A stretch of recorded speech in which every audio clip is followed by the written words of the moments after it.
Police क्या करेगी? क्या कुछ नहीं है उनके पास कहने को।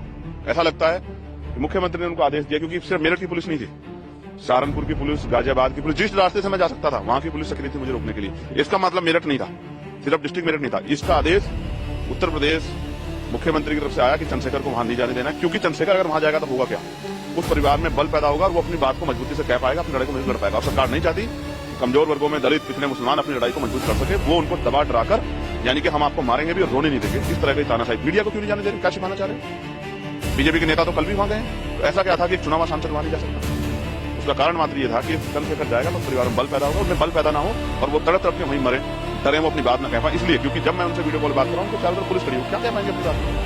आप समझिए हालात क्या। वो मेरे साथ 2 मिनट बैठ के अपनी बात कहते, मैं उनकी बात को सुनकर मीडिया के सामने अपनी बात को रखना, प्रशांत सवाल करना। इसलिए मैंने कल भी मांग की थी अधिकारियों से परिवार की सुरक्षा सुनिश्चित की जाए, और मैं पुनः मांग कर रहा हूँ। वो परिवार वहां सुरक्षित नहीं, उस परिवार को वहां से निकालकर शहर में कहीं जो है उचित रहने की व्यवस्था कराई जाए, उनको मकान दिया जाए, आवास दिया जाए और उनको सुरक्षा दी जाए।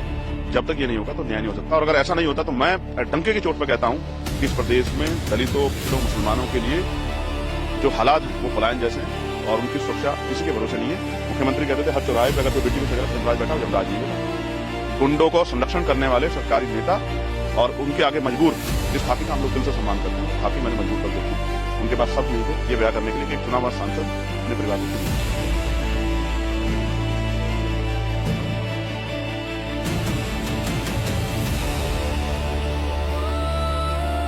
देखिए, हम कानून को मानने वाले लोग, मैं चाहता तो मैं सीधा गाँव में भी जा सकता, लेकिन कोई लॉ एंड ऑर्डर सिचुएशन ना हो, इसलिए हम लोग पुलिस की जानकारी भी सच से देके जा रहे हैं, पुलिस व्यवस्था है। कल को इस सिचुएशन आएगी, अपनी गाड़ी में डालते हैं, सरदारी फॉलो करें। लेकिन जातकवाद इतना हावी है उत्तर प्रदेश में। मैं कौशाम्बी गया, बाल समाज की बच्ची के साथ जब अन्याय हुआ था तो मुझे वहां नहीं जाने दिया गया। ये इस बात का पुख्ता सबूत है कि जब दलितों, पिछड़ों, मुसलमानों पे जुर्म जाते अन्याय होगा।